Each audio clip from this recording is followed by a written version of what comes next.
Olá, eu entrei um pouquinho antes para a gente ir testando. Janete, você que está aí, Janete.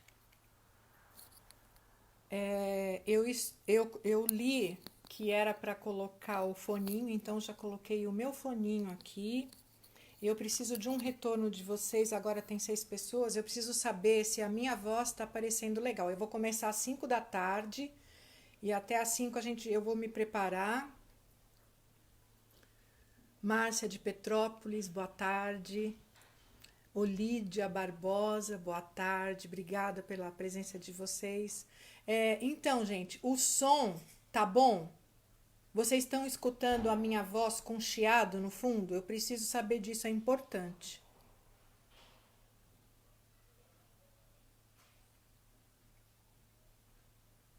Está sim. Está o que será? Bom? Ouvindo bem. Tá bom. Então, gente, eu vou. Má, você me avisa quando for 5 em ponto? Por favor. Eu vou começar. Oi, Mércia, tudo bem, amor? Oi, Denise. Então, eu vou começar falar um pouquinho sobre algumas coisas e fazer uns agradecimentos e a gente vai começar sobre a temática às 5 da tarde, tá? Então, primeiro eu queria agradecer as minhas patrocinadoras que são artistas, então eu quero agradecer a camisa que foi feita com carinho e com a arte da Lau Oliveira, que é lá de Minas Gerais. Quero agradecer o carinho pendurado no pescoço aqui, bordado à mão pela Rosa Cirota. Quero agradecer a pulseira maravilhosa de lã feita pela Lúcia Iguchi. E quero agradecer. Ai, cadê meu anel da Rosana Moraes? Perdi. E agora? Você viu, amor, meu anel?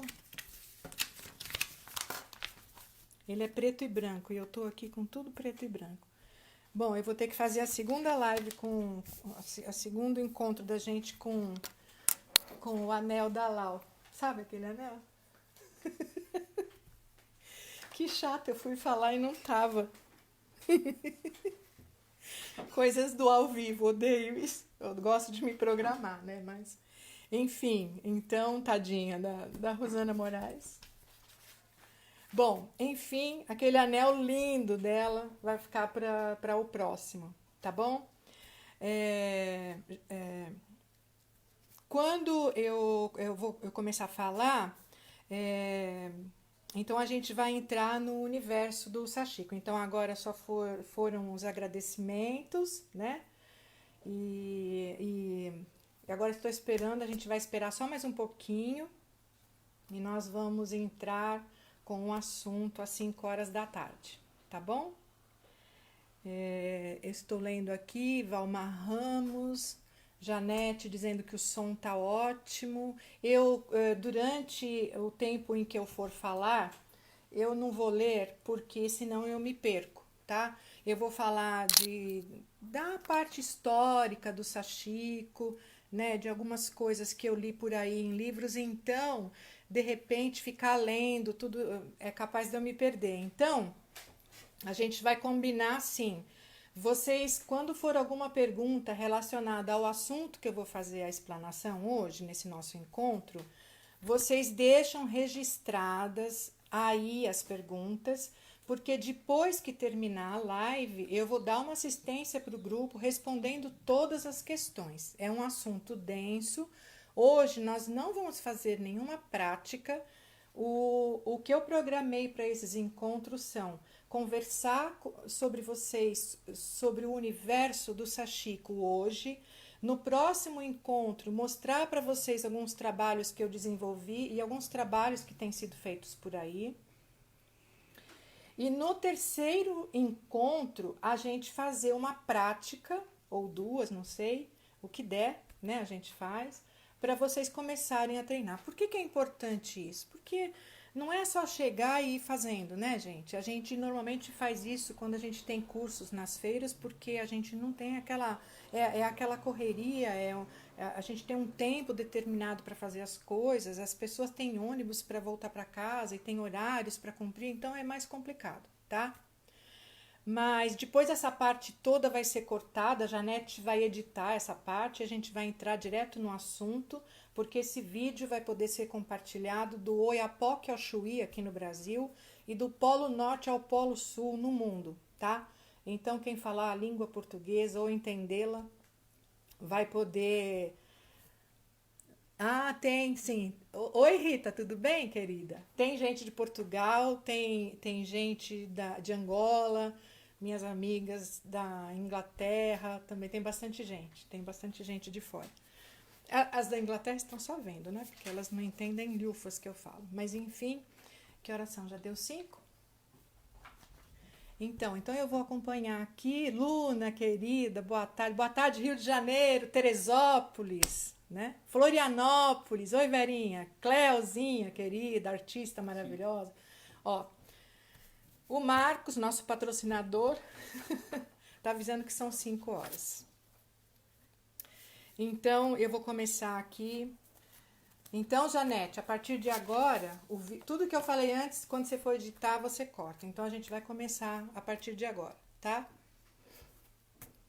Então, eu vou começar falando para vocês sobre. Nós vamos falar sobre o sashiko, e o sashiko é uma técnica japonesa de bordado. Então,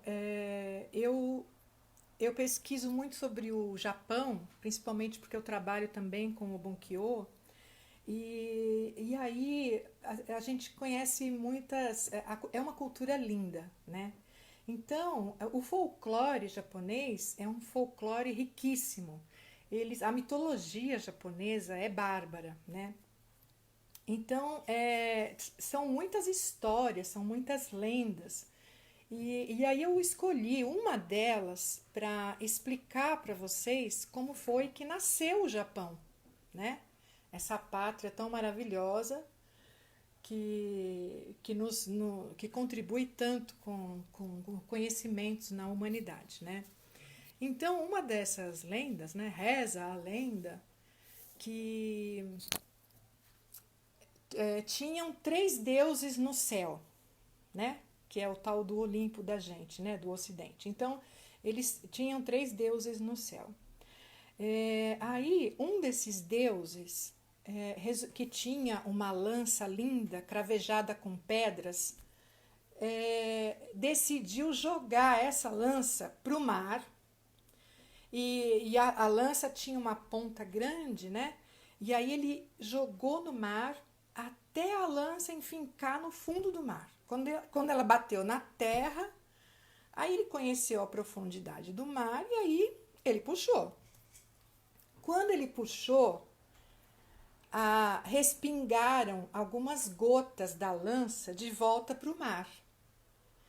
Quando isso aconteceu, dessa lança desse deus, aquelas gotinhas se transformaram no Japão de hoje, né? Então começou com um pequeno ponto verde da cor da esmeralda que brilhava, era um pontinho verde brilhante no mar.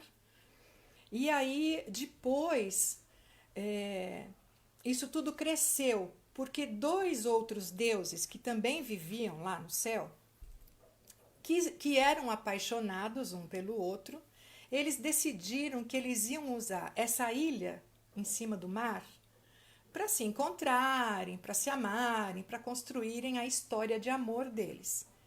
Então, como essa deusa, que era a deusa do sol, era muito. Ela produzia muito bem, né? Esqueci a palavra, mas ela era uma. Ela produzia muito bem. Então, o que ela fez? Ela produziu desse amor que ela tinha por esse outro deus, ela produziu outras ilhas. Então, no final, todas essas ilhas se juntaram a esse grande arquipélago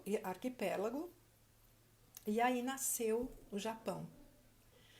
E não contente com isso, esses deuses apaixonados decidiram povoar essa terra, porque ela era linda.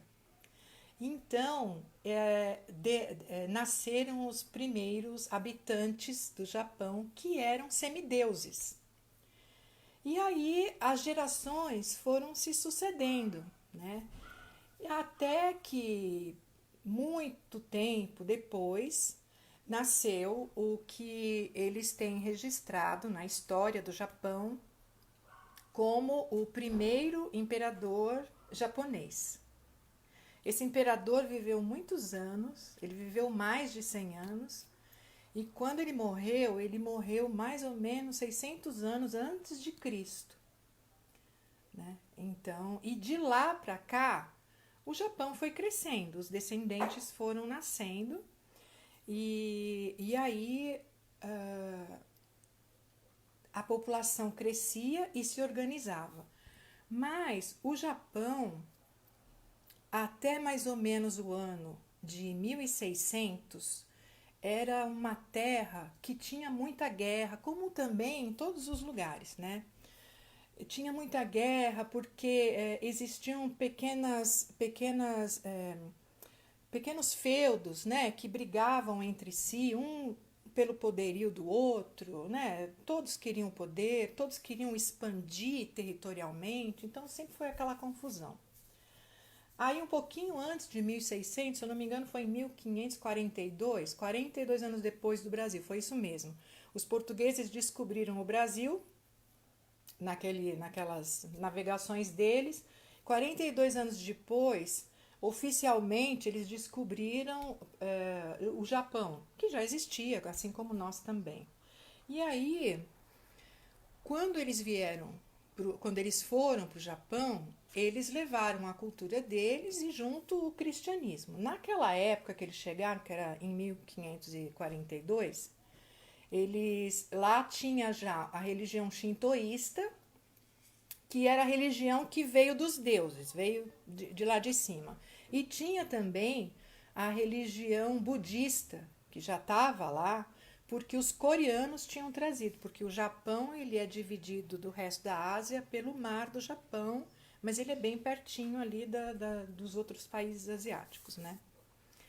Então, em 1542, vêm os portugueses e tentam colonizar como eles fizeram com o Brasil. Depois de uns 60 anos, mais ou menos, os japoneses que estavam lá falaram, opa, peraí, né? Não é bem assim.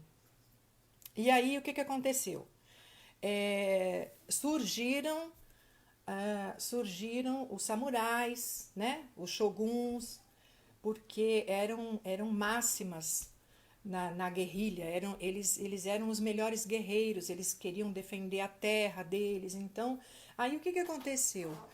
Em 1603, de 1603 a 1868, que foram 265 anos, teve o que a história chama de a Era do Ouro do Japão. Porque nessa época, essa época que o shogunato tomou o poder, que não era que os shoguns tomavam conta, não é isso. Sempre teve um imperador, sempre. Então, o imperador tinha o poder, né? Ele era a figura maior do Japão e sempre foi, e até hoje ele continua sendo, porque ele descende dos deuses, então ele deve ser respeitado, ele deve ser obedecido e ele deve ser adorado, porque ele tem uma descendência importantíssima, ele descende dos deuses, né? E o shogunato veio porque é a parte política, lá é diferente. Então lá tem o que comanda e tem o que dá o aval, né? E aí, nessa época de 265 anos seguidos, quem tomou conta foi o shogunato. E aí teve uma família que com os descendentes foram tomando conta do Japão e tal. E aí, durante esse período, eles estabeleceram, para colocar ordem naquela bagunça, naquela guerra, né, entre eles mesmos, eles colocaram uma espécie eles fizeram leis, eles fizeram 100 leis.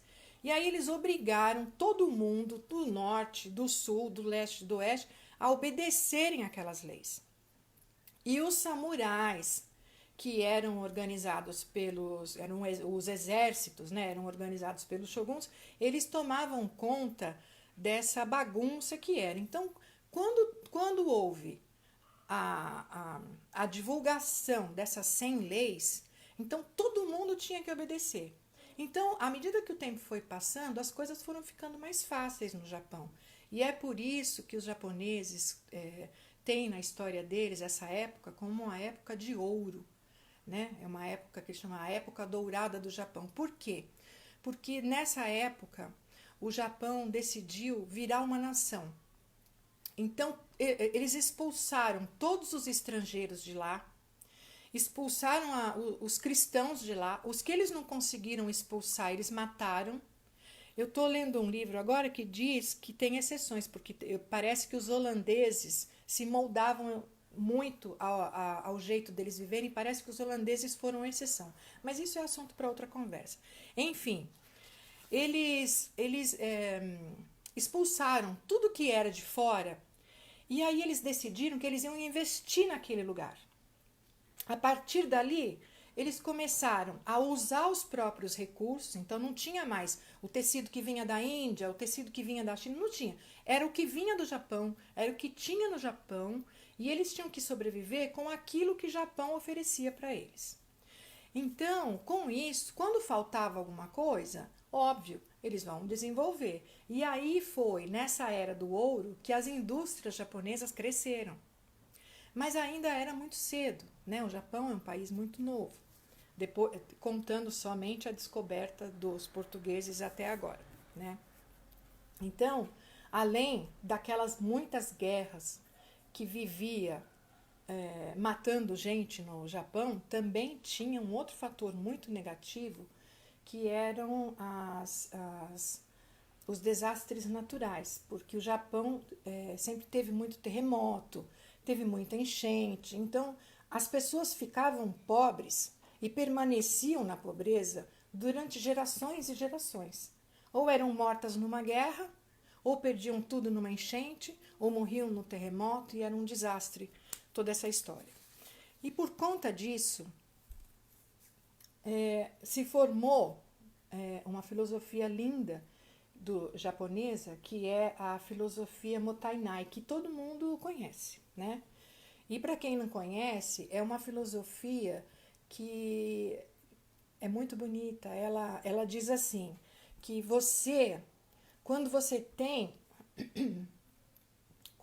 tem um recurso, se você tem, por exemplo, um copo de água, mas você precisa beber metade daquele copo de água, então você bebe a metade do copo de água e você não vai desperdiçar a outra metade.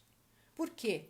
Porque muita gente pode querer beber essa mesma água que você tem e não tem para ela. Então, é constrangedor você ter uma coisa que outro pode precisar.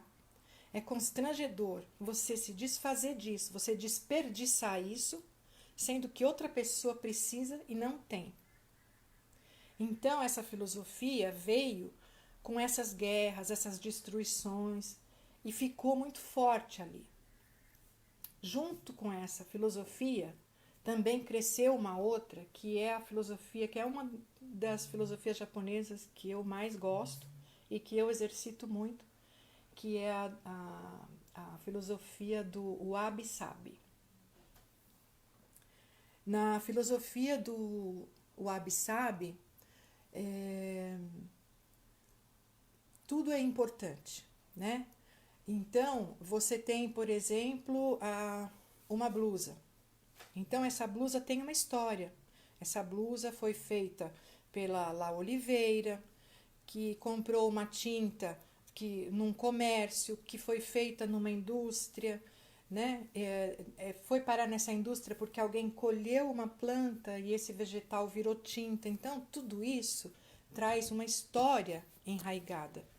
E a filosofia, o Wabi-Sabi, ela diz o quanto isso é importante. Então, por exemplo, se a blusa não vai durar para sempre, não tem importante, ela continua sendo bela. Se ela foi fabricada com defeito, não tem problema, é igual na natureza. Às vezes você vai na feira, você vê um pimentão torto, você pega o mais bonito. Mas aquele pimentão torto, ele também tem as propriedades que o pimentão bonito tem. Então, nessa filosofia, a gente dá valor àquelas coisas que não têm beleza, porque nós colocamos beleza nela.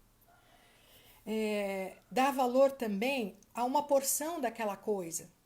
Por exemplo, quando essa blusa ficar velha, se eu pegar um pedacinho dela e fizer um trabalho dela, a essência que contém as histórias dessa blusa vão permanecer na essência daquilo que eu estiver construindo. Então, foi nesse mundo que nasceu o sashiko, né?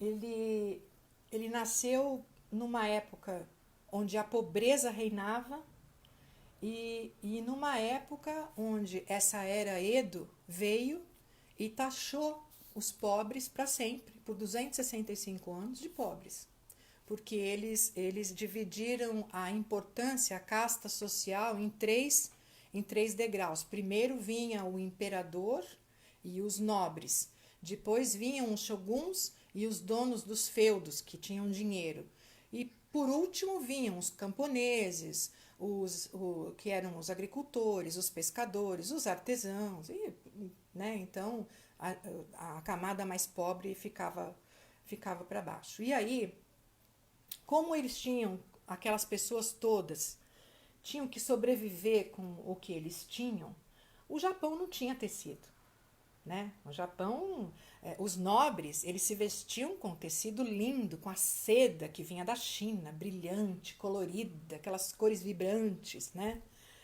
E no Japão não tinha isso. O que tinha no Japão? Eles plantavam o cânhamo e plantavam o linho. Inclusive, naquela época, eles achavam que a planta era a mesma, o linho e o cânhamo eram os mesmos. Eles inclusive, tinham, eu vi num dos livros que eu li, que a planta do cânhamo, que tinha um nome, tinha o mesmo nome para eles do que a planta do linho tinha para eles. Então, eles botaram o mesmo nome da planta, só que eram plantas diferentes, mas elas tinham a mesma estrutura, né? Então, para fiar, elas eram iguais, para plantar, as sementes germinavam do mesmo jeito. As duas podiam ser plantadas no frio e rendiam muito, né? E isso era uma luta para eles, porque eles não conseguiam plantar algodão. O Japão era e é, né, tem muito frio, né? E algodão não vinga no frio. O algodão precisa de temperaturas mais amenas, mais puxadas para o calor. Então eles tinham que sobreviver com aquilo que eles podiam produzir.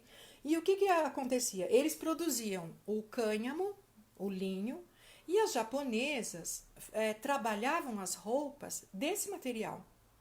Então, não que as japonesas também não plantassem, porque lá era assim, era camponês. Então, tanto homem como mulher fazia tudo.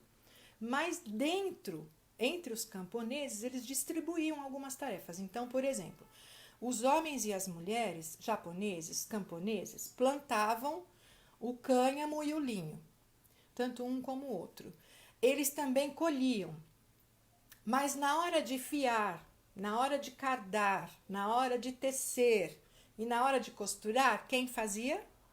As mulheres, né? Então isso vem de longe. Esse fazer feminino vem de longe.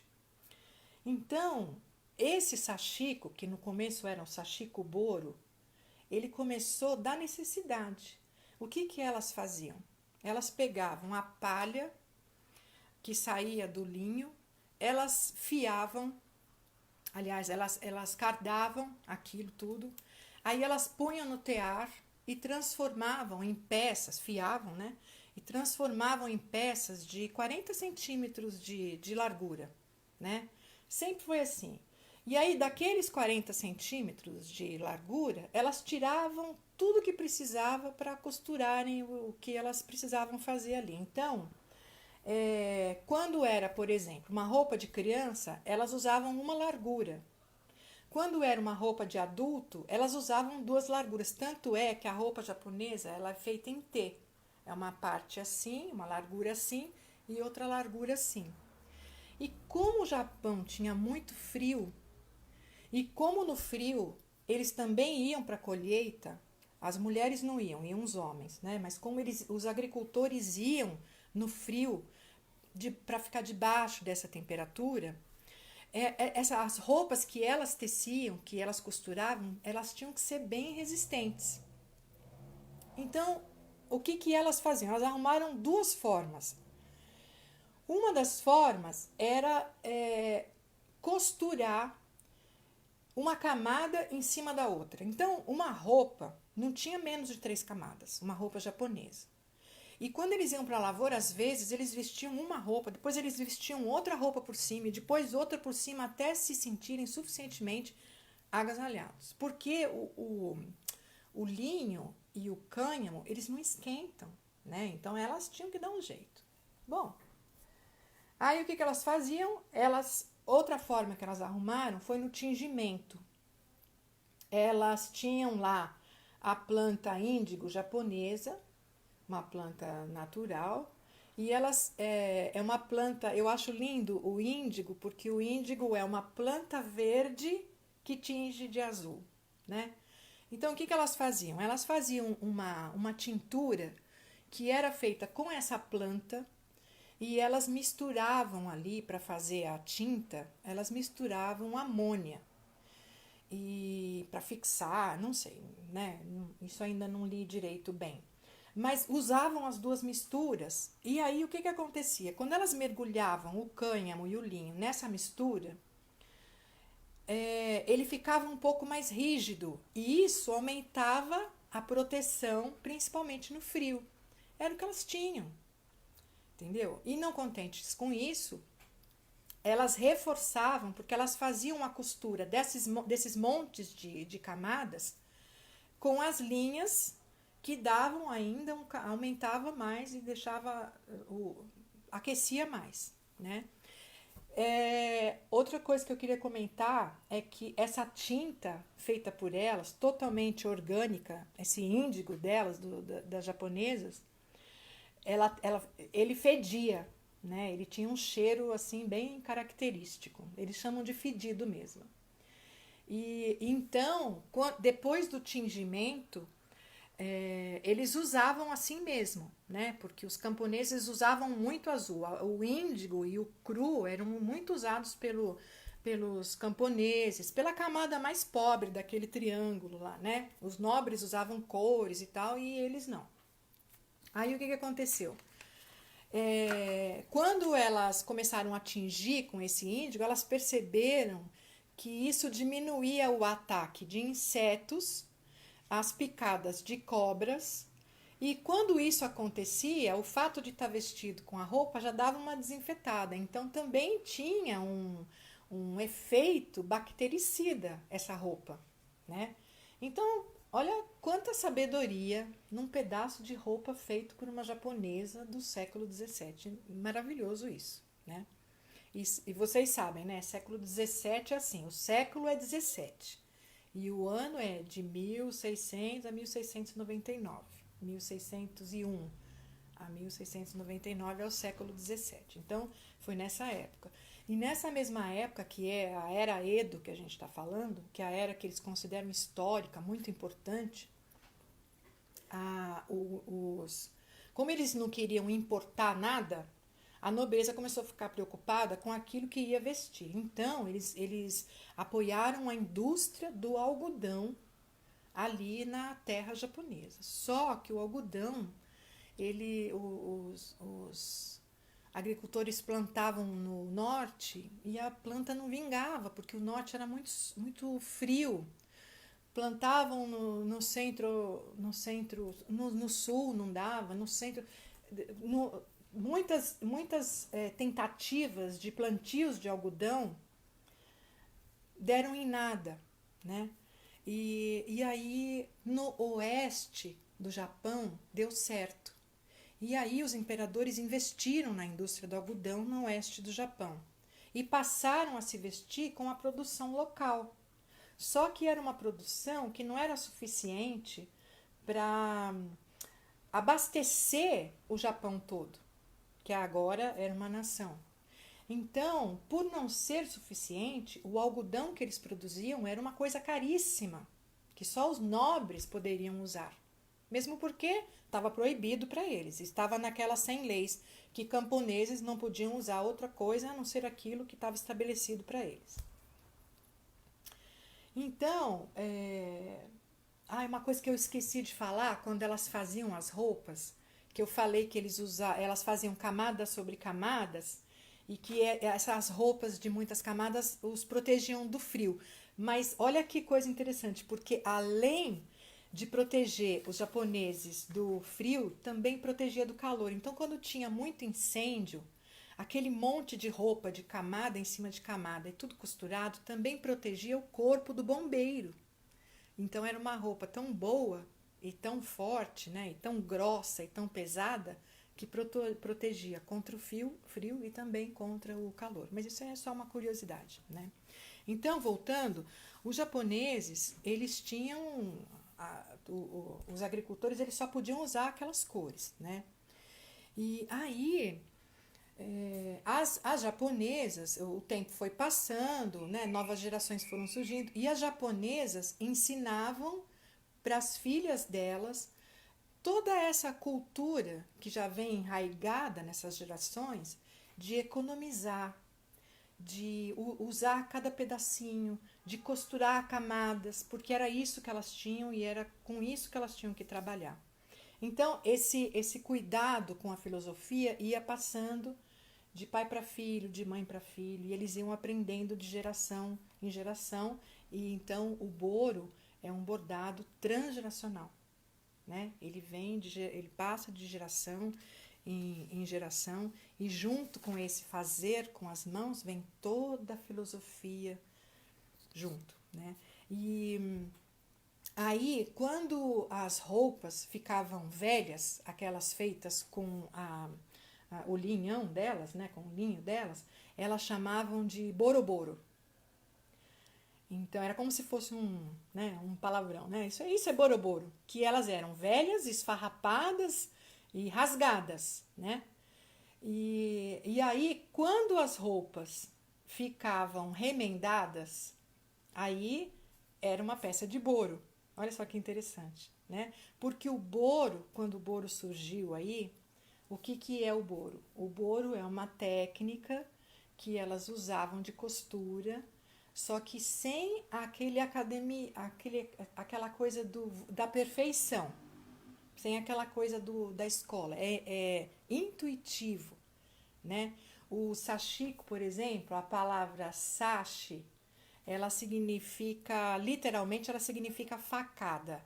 E o ko, pequeno. Então, facada pequena no tecido, você imagina que é a trama do sashiko, né? Do ponto do sashiko que vai entrando e saindo do tecido. Então, o próprio nome já traz isso daí. E a aliteração da palavra, que é linda, né? A facada, traduzida direto para o Japão, é porque a agulha é um instrumento, né? Agressivo como a faca, ela tem a pontinha, né?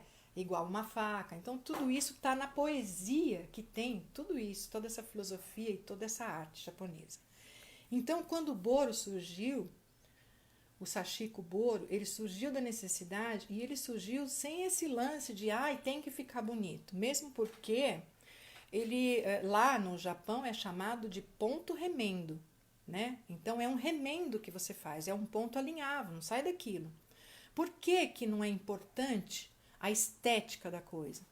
Porque naquela época o importante era para que aquela peça servia, era o que aquela peça trazia em si mesma. Né? Então, além da história que ela significava, para que ela servia? Então, para que ela tem que ser bonita? Tanto é que quando elas tingiam os tecidos de índigo, elas tingiam as linhas também.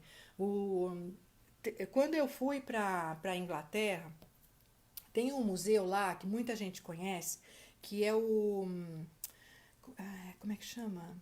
Victoria and Albert. É um museu que tem crazes antigos, tem coisas asiáticas antigas, tem tudo que é têxtil asiático tem e europeu antigos. E eu vi lá, eu vi um boro de uma cor só, feita em azul, bem antigo, mas era a coisa mais linda do mundo, com pontinhos de tamanhos diferentes.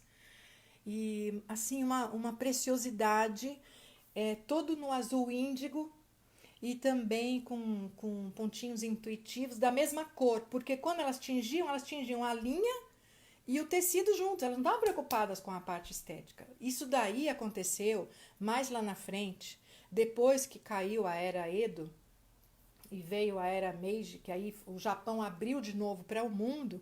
Aí sim, quando acabaram as castas e todo mundo podia vestir tudo, aí começaram a aparecer os padrões, a beleza, a estética.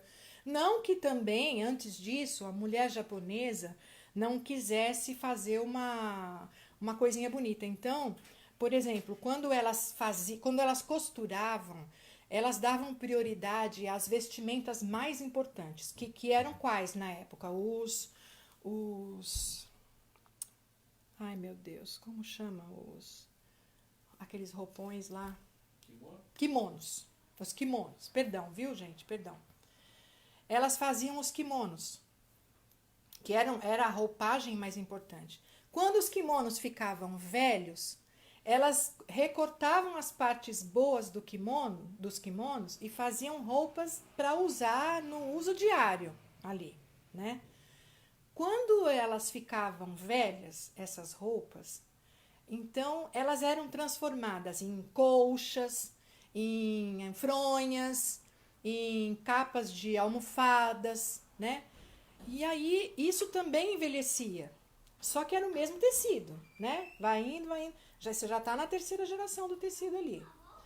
Quando as almofadas, as colchas ficavam velhas, esses tecidos eles eram reaproveitados para fazerem sacolas, que elas traziam do campo às vezes as coisas, iam para a cidade, né? E fazer paninhos, esses paninhos que a gente adora ver na internet, com os pontinhos do sashiko. Então elas faziam para colocar numa cozinha, para colocar na casa, de maneira geral. E quando esses paninhos, que eram feitos para casa, e essas sacolas envelheciam, já no final da vida deles, né, eles eram transformados em pano de chão. Porque aí já como pano de chão, eles iam até o fim da vida deles. E aí você tem aí a filosofia do wabi-sabi, que é você cultivar a importância das coisas e deixar que elas vivam com a essência delas, com defeito ou sem defeito, até o fim da vida delas, da forma que for. Então, olha quanta filosofia dá para a gente retirar de um simples bordado, e eu chamo simples, mas ele é altamente complexo, e aplicar na nossa vida, né? Dá para aplicar em tudo. Mas, enfim, eu me perdi aqui. Então, depois, quando o tecido terminava o ciclo de existência, então aí vinham os outros que faziam a mesma, passavam pelo mesmo processo e tudo mais. Então, começaram a plantar o algodão no oeste do Japão. Aí, o que aconteceu? Os nobres passaram a se vestir com o algodão, que também era tingido de índigo, porque o algodão deles era muito rústico, né? Mas o índigo pegava super bem. E aí, o índigo no tecido de algodão foi meio mágico para eles naquela época, porque eu li em algum lugar que as japonesas mergulhavam mais de 20 vezes o tecido de algodão, que depois que elas já tinham tecido e tudo, nos tonéis de índigo. Então elas mergulhavam e tiravam. Aí estava daquele tom de azul, elas mergulhavam de novo e tiravam. Aí elas só tiravam e não mergulhavam mais quando ele tivesse bem anil, bem escuro mesmo, que é o índigo escuro, que é aquele índigo mesmo. E a mágica estava no índigo em si depois que ele lavava, porque os japoneses eles ficavam encantados com aquelas roupas tingidas pelo índigo, porque se lavava e na próxima lavada a cor era diferente. Entendeu? Então, você tinha de uma tinturada, você tinha de um tingimento, você tinha várias cores que conforme a história ia passando daquele pano, conforme ele ia envelhecendo, a cor ia mudando. Entendeu? E aí também elas iam combinando, às vezes uma colcha ficava com vários tons de azul, era muito legal. Mas para essas mulheres camponesas, o algodão não tinha vez, né? O algodão era produzido de forma era muito pouca produção de algodão e aí ia toda para a nobreza, né?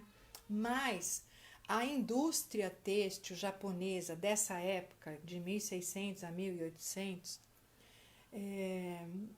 para dentro dessa filosofia de aproveitamento e de reaproveitamento, eles faziam um outro tecido que eles chamavam de tecido de segunda linha, com uns fios que não eram assim tão bons.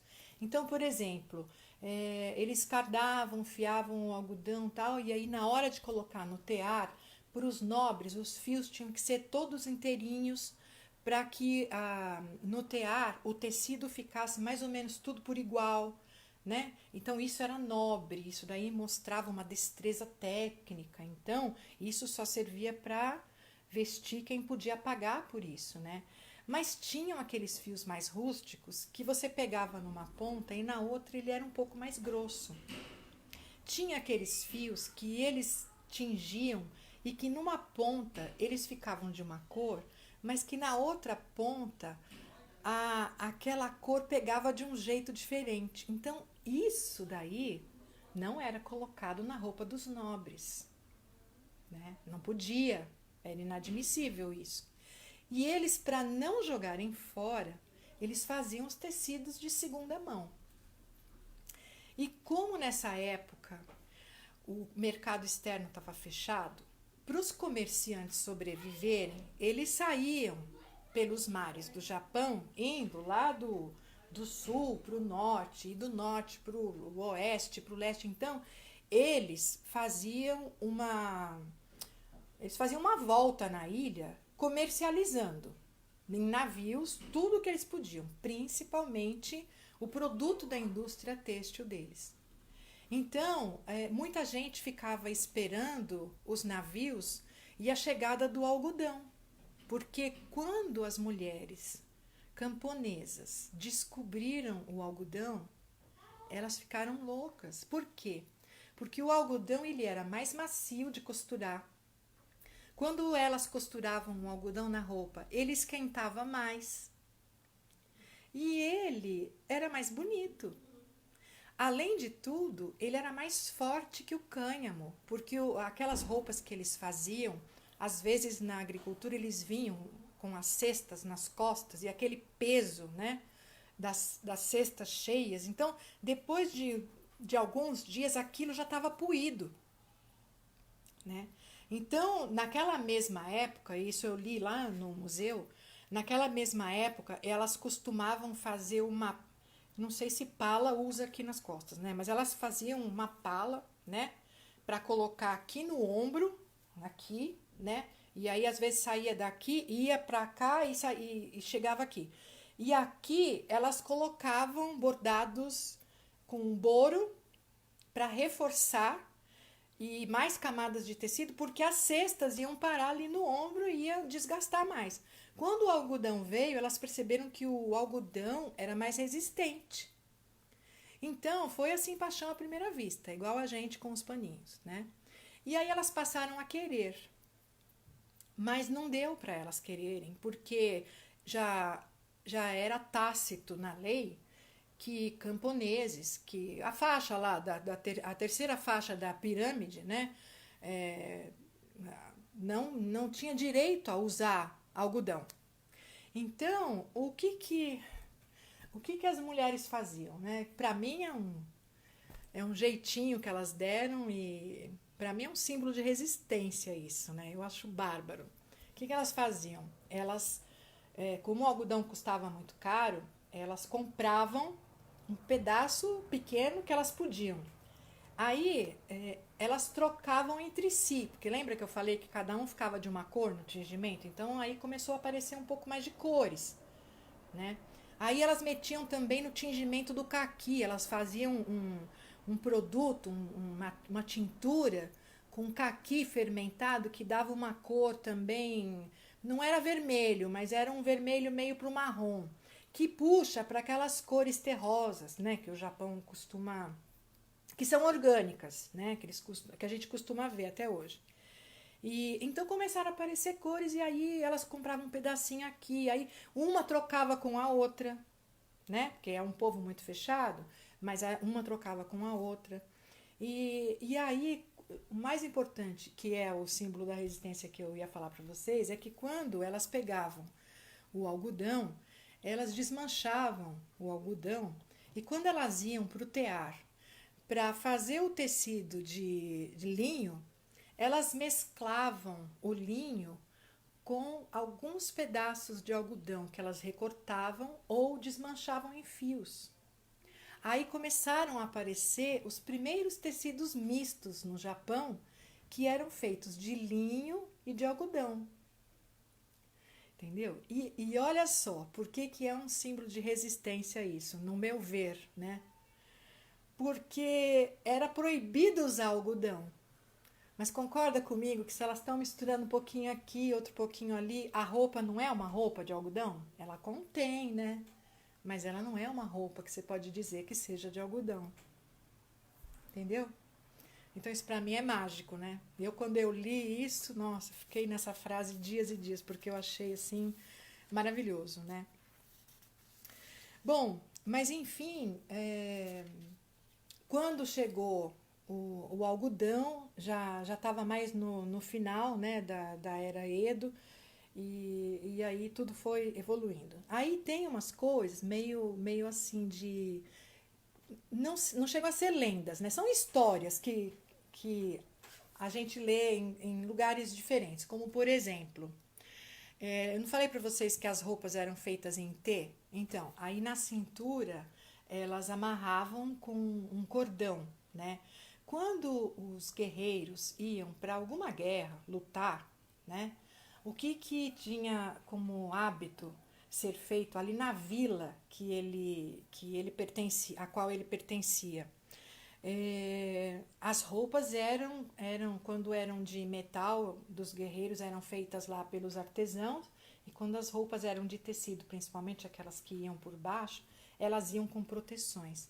Então, por exemplo, um guerreiro, ele nunca ia para a guerra, ele nunca ia para uma luta, se ele não tivesse um cinto costurado por 1000 mulheres. Então, o que tinha nessa costura? O sashiko, né? E aí, o que essas mulheres faziam? Depois eu vou trazer no próximo encontro, eu vou trazer uma foto disso, porque é lindo. Então, eu vi no museu esse daí. É um cinto que ele é bordado todo em zigue-zague. Você olha assim, você não dá nada para ele, né? Mas se você não conhece a história, né? Então, elas bordavam, passava de uma mulher para outra e todo mundo fazia um pouquinho daquilo. Conclusão, 1000 mulheres tinham que bordar aqueles cintos. Elas bordavam muitos. E aí, por que tinha aquele monte de zigue-zague?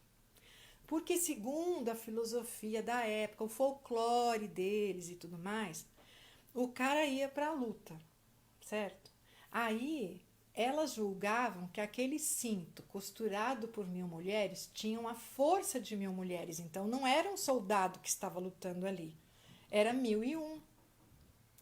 E aí, quando o mal que vinha do lado que você estava lutando, lá, do lado oposto, quando o mal do oponente chegava no soldado delas, o que elas faziam? elas protegiam no cinto, que tinha um zigue-zague, porque esses maus espíritos iam entrar no zigue-zague do cinto e iam ficar perdidos ali, vagando ali, e não iam chegar no corpo desse guerreiro.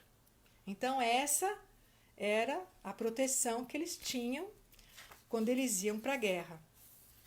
Uma outra coisa também, mas isso apareceu depois, que é uma curiosidade sobre o sashiko, é que alguns japoneses poéticos, né, eles dizem que a música tem 7 notas musicais. Inclusive, num livro, eu li que tinha. Eles citaram 8 notas. Mas aí eu não fui pesquisar o porquê. Eu conheço 7, né? Mas enfim, isso daí é. Aí eles dizem que a música ela é feita com 7 notas musicais apenas. Mas quando você combina uma um som com outro, dá uma música. Se você combinar esse som com outro diferente daquele outro, dá uma outra música. Então, as composições são infinitamente infinitas. Entendeu? Então, veja a poesia disso. Por que eu estou falando isso? Porque eles também acham que o sashiko é igual. O sashiko, ele é feito com pontos, mas isso eu estou falando depois da Era Edo, né? Porque depois da Era Edo, o sashiko boro, ele começou a ter um valor estético, né? Então começaram a aparecer padrões, cada padrão significava uma coisa, porque tudo para os japoneses tem história. Então hoje tem, sei lá, mais de 600 padrões a serem bordados, e nós vamos fazer um padrão aqui e que vai ser muito legal. Eu escolhi um padrão bem legal para a gente fazer. E então, o que eles queriam dizer? Que você, combinando pontos de forma diferentes, você pode criar 1000 coisas diferentes, entendeu? E claro, tem um pessoal que é da ala mais tradicional do Japão, porque o Japão ele é um país tradicional, é um país que prima pela tradição até hoje, né, desde que virou uma nação até hoje. E então existem alguns japoneses que eu não chamaria de radicais, eu chamaria de japoneses tradicionais, que dizem que se você foge de um jeito de fazer, aquele fazer não é mais sashiko. Um jeito de fazer sashiko. Então, se eu estou fazendo um boro, se eu fujo daquele jeito tradicional de fazer, então aquilo vira um bordado qualquer, não é boro. Então, eles têm essa coisa da ancestralidade, do respeito ao mestre, da onde veio isso, de como isso foi preservado até o momento. Então, existe tudo isso e existem sempre os dois lados. Aquele lado que a gente aprende, venera, respeita e aprende a fazer, e tem o outro lado que vocês também podem usar como conhecimento, que vai transformar vocês, e nessa transformação vocês vão usar o sashiko boro como inspiração para criarem peças. Então, por que eu estou falando isso? Porque muitas vezes a gente põe uma peça na internet e fala: olha meu sashiko, né?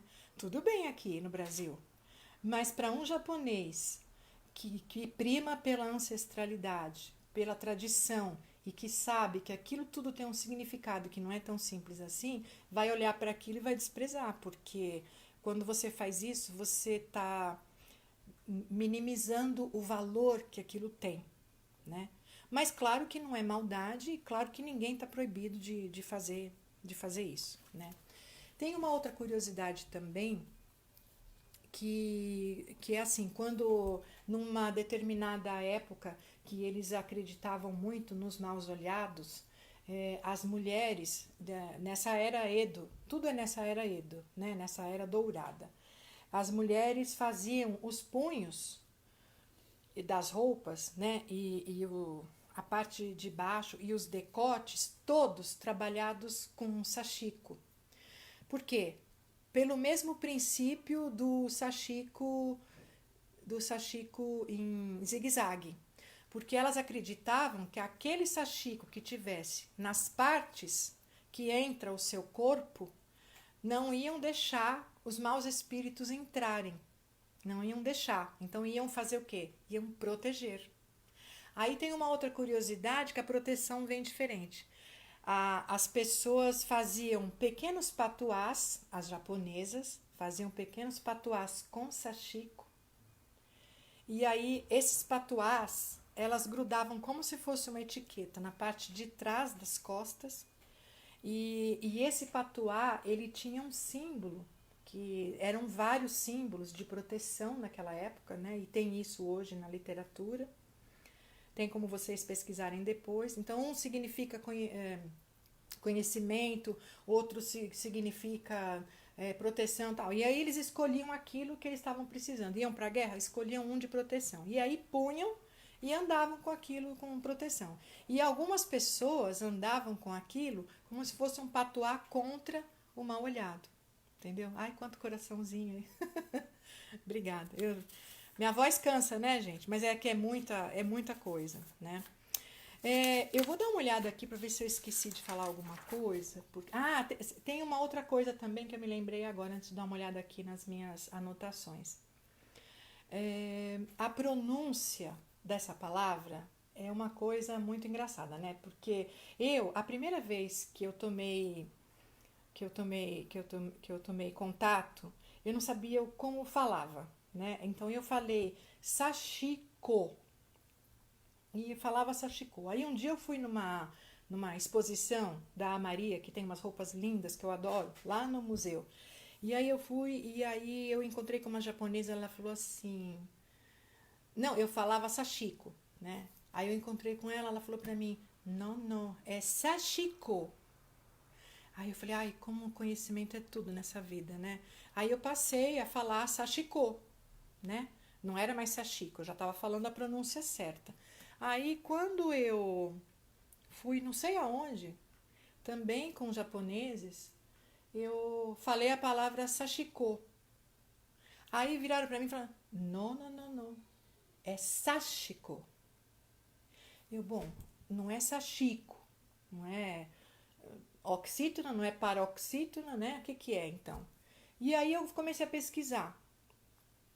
E aí eu entrei em contato com alguns contatos que eu tenho na internet, que são japonesas. Falei com elas sobre esse lance da pronúncia. E aí eu descobri que mesmo lá no Japão existem pronúncias diferentes dessa mesma palavra.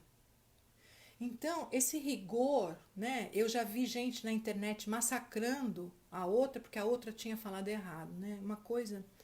Então, não existe esse rigor. É igual o ponto de bordado, né? Aqui tem muita bordadeira, eu acho.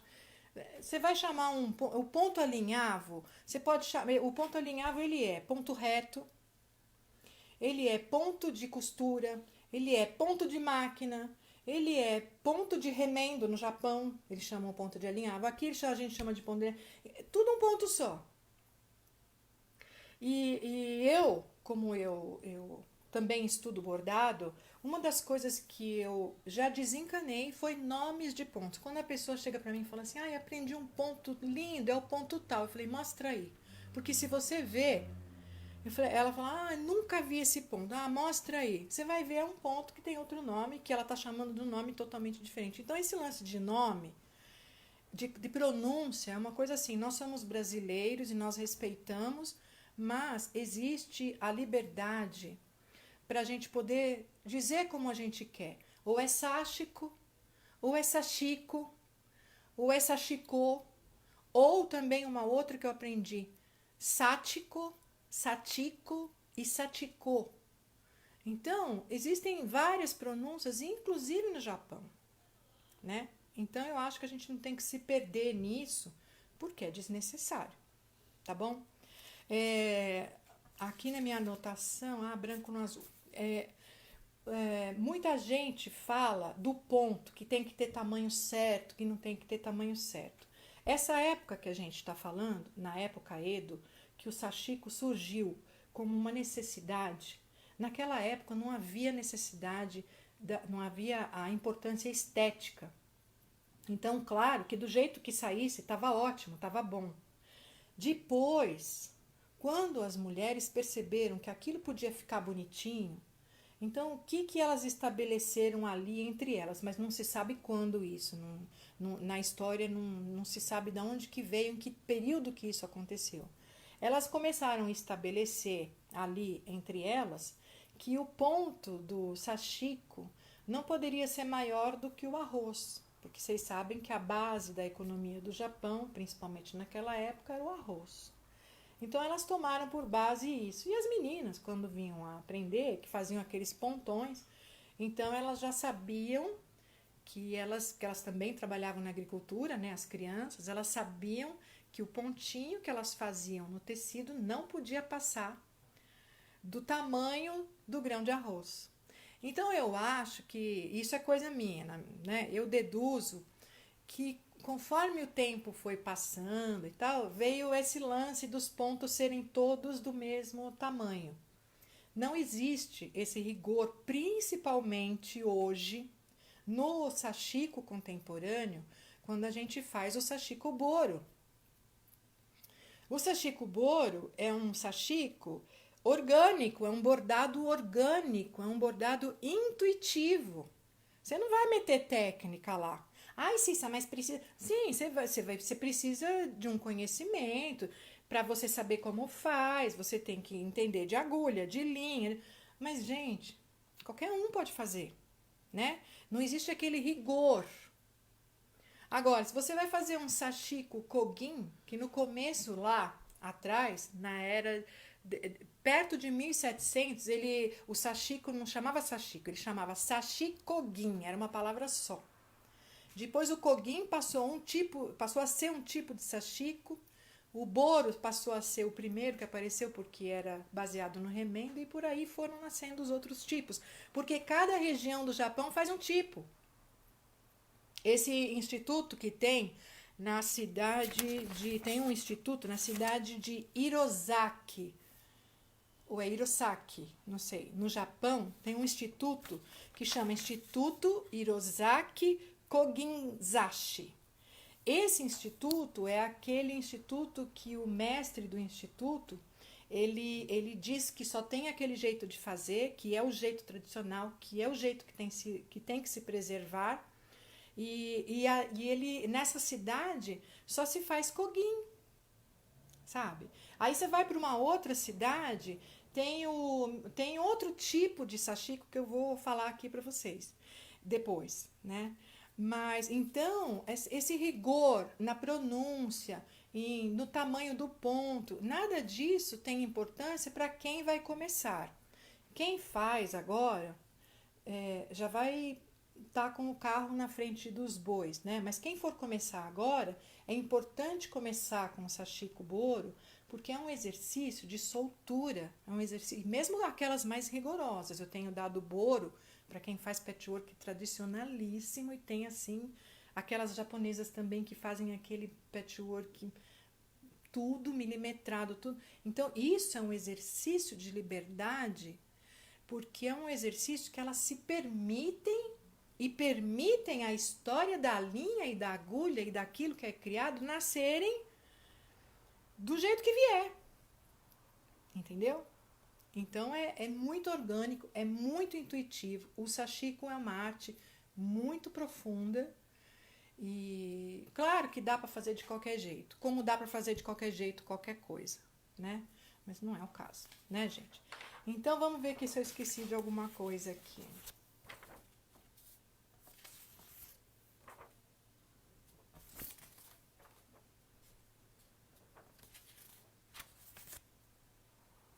Ai, meu Deus, será que eu falei isso? Eu falei das roupas que elas faziam nos teares que tinham 40 centímetros. Alguém me fala aí que eu vou ver aqui pertinho. Elas teciam nos teares de antigamente roupas com 40 centímetros. Eu falei isso? Me deem um toque. Se por acaso eu não falei, eu falo de novo.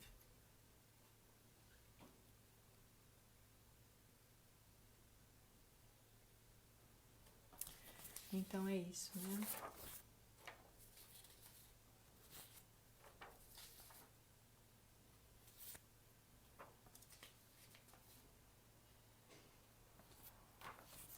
Falei isso. Bom, então, a última coisa que eu quero dizer para vocês é que é sobre esse instituto, que eu ainda não entrei em contato com eles, mas eu já fiz uma pesquisa na internet. Ah, sim, tá bom. Eu já falei. Tá, então não vou falar mais do. Então, é o Instituto Hirosaki de Koginzashi, que é um instituto que dividiu o sashiko em três tipos, né? O sashiko Kogin, que eles são especialistas nisso, e cada tipo tem a sua ancestralidade, a sua história, o seu domínio e o seu jeito de fazer, né? Então, para quem quiser, depois, quando terminar esse encontro com a gente, a Janete vai deixar isso gravado aí, vocês vão poder compartilhar também. E todas as perguntas que vocês fizerem, na medida do meu saber, eu vou responder. Então, cada pergunta vai ser respondida, tá? E então, quando a gente se mete numa técnica, por que que eu perdi uma tarde inteira fazendo isso? Primeiro, porque eu não acho que seja uma perda. E segundo, porque eu acho que quando a gente vai aprender alguma coisa e conhece mais sobre aquela coisa, a gente fica mais íntimo daquilo, né? E a intimidade, ela traz o amor. E o amor é quando você faz o sashiko com toda essa filosofia que eles trazem, com toda essa filosofia que tem cada coisa que eles fazem, cada pedaço, cada parte de tudo que eles fazem. Então, por que não abraçar isso que eles nos ensinam e trazer para as nossas próprias vidas, né? Então, eu quando fui convidada pela Janete, para fazer esse trabalho, esse projeto maravilhoso de poder contribuir, principalmente hoje, com essa pandemia que está isolando as pessoas, eu pensei em alguma coisa que tivesse muita força e eu vejo o sashiko como um bordado, uma técnica de bordado ou de costura que tem que chegar com muita força, principalmente agora depois da pandemia, porque ela é carregada de amor, né? Ela é carregada de amor. Então, esse primeiro encontro tem muita coisa ainda sobre sashiko, que depois a gente acaba falando em outros encontros. E esse primeiro encontro foi só uma introdução nesse universo tão significativo para que quando vocês, cada vez que sentarem para fazer um sashiko, que vocês respeitem toda a história que vem embutida nisso, né? Eu lembrei de uma coisa também, quando eu falei desse instituto, que é uma coisa curiosa que eu li lá na página deles, que deixa eu ver quantos metros aqui, todo ano, eles mandam fazer um tecido para a prática do Kogin, que é um tecido muito especial. Então, eles escolhem uma fábrica que fica num determinado ponto do Japão, que tem aqueles fios mais perfeitos, e aí eles vão tecer, acho que são 7.000 metros que eles pedem, como que eles falam? Eles encomendam, né? E reverenciam, né? Mas eles escolhem os melhores fios, essa fábrica, para fazer tecidos especiais para esse Instituto do Kogin, porque eles primam pelo tradicional. Então, para que haja os pontos perfeitinhos, porque o Kogin, depois que eu vou dizer para vocês, o Kogin ele é trabalhado com números ímpares de tecido, de pontos. Então, você trabalha com o número 1, número 3, o número 5 e o número 7. E com esses números, você faz combinações que dão muitos padrões diferentes. Então, por exemplo, no final da era... Não, quando terminou a era Edo e começou a era Meiji, já tinham ali no primeiro ano uns 300 padrões de Kogin diferentes, cada um com o seu significado, né? E hoje já são incontáveis, né? E então existe um tecido certo para você fazer, um jeito certo de segurar na agulha, um material certo de usar, mas existe o jeito que nós podemos fazer com a nossa amorosidade, inspirados nisso, e não que seja um sashiko tradicional, né? Então, por que eu decidi falar tudo isso? Para que vocês também, a partir de agora, reverenciassem essa arte. Ai, Cissa, mas por que você não escolheu uma coisa brasileira? Né? Por que você não fez igual tanta gente que faz, que, sei lá, que fala do Brasil, das coisas brasileiras? Eu não sei, né, gente, vocês, mas eu acho que o mundo está numa fase trans, né? É uma época de transição. Então, eu acho que fronteiras é uma coisa meio complicada quando a gente fala e quer colocar num bordado intuitivo como esse, né? Então, fronteira é uma coisa muito complicada. Quando você coloca uma fronteira, você está colocando um rigor, você está colocando uma norma, né? Ou seja, só as pessoas que moram no Japão vão poder fazer, porque eles conhecem tudo isso rigorosamente, então só eles vão poder desenvolver. Não, a gente pode desenvolver não o sashiko tradicional, mas pode referenciá-los, reverendá-los, pode adorá-los e fazer alguma coisa que seja inspirada neles. E por que não levar isso para o mundo todo? Se eles têm tanta amorosidade, se eles oferecem tanta amorosidade, se eles têm. Esse bordado é um bordado sustentável, é uma costura sustentável. E o mundo está precisando de atitudes sustentáveis. Quantas vezes a gente não vai numa feira e enche uma sacola de tecidos para eles ficarem parados dentro do armário? Ah, não é errado, tá? É um gosto que você tem, tudo bem, eu não estou aqui para julgar. Mas e o desperdício? Né? Para que comprar mais do que aquilo que você pode carregar durante a vida? Né? Tem gente que vai precisar de 100 anos para usar todo o tecido que tem, toda a linha que tem. E quando outras pessoas podiam estar usando. De repente, não precisava ter tanta indústria assim, do jeito que tem. Né? Tem um autor muito bom, que é o Bauman, que morreu recentemente, e que ele fala nos livros dele do mundo de hoje, que é a sociedade líquida. Né? Hoje eu estou aqui, vocês me conhecem, eu tenho uma importância na minha existência, mas amanhã eu não sou mais ninguém, porque alguém já veio e me substituiu. Então a minha história, o meu valor, tudo se perde, porque hoje as coisas elas são efêmeras. Né? Então vamos preservar aquele rio que o Osho escreve, né?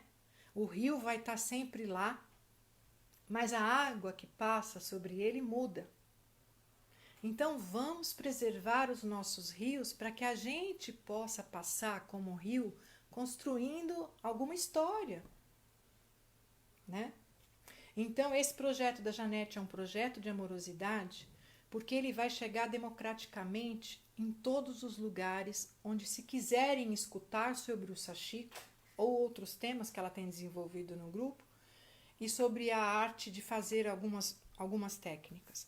No próximo encontro, eu vou trazer para vocês algumas peças que eu desenvolvi e talvez algumas fotos da internet que eu possa mostrar, mas dependendo do jeito que eu vou ter que dominar aqui, vou ter que conhecer como é que eu vou fazer isso para mostrar para vocês direitinho. Então, o próximo encontro não vai ser um encontro prático, tá? No máximo, eu vou ensinar vocês a riscar o próprio paninho para fazer o sashiko, mas isso eu vou fazer, vocês vão observarem para depois fazerem na casa de vocês. E num terceiro encontro é que nós vamos fazer sentadas com tranquilidade, né? Com aquela filosofia maravilhosa que a gente agora já conhece, a prática do sashiko. Então não é um curso, não é nada pretensioso, é apenas realmente um compartilhamento amoroso do conhecimento dessas pessoas que compõem esse grupo e para a gente poder fazer alguma coisa, construir alguma coisa juntas, tá bom? Então, eu não sei quanto tempo deu, não tenho noção, mas agora eu me despeço de vocês. Para mim foi muito importante participar disso com vocês. Eu vou ler, Janete, pelo amor de Deus, salva aí, porque eu não sei fazer isso aqui, tá? Eu vou ler cada comentário de vocês, vou responder individualmente. Nós já tivemos menos pessoas, mas a gente está fechando em 114. Eu agradeço pelo tempo de vocês, tá? Agradeço imensamente. E se vocês quiserem editar, deixar o vídeo mais condensado e levar esse saber para outros lugares, é nosso, tá bom? Então, um beijo grande, fiquem com Deus e até o nosso próximo encontro, ou por aí na vida. E cuidem-se, tá bom? Beijo. Agora eu vou concluir aqui. Janete, salva daí, hein?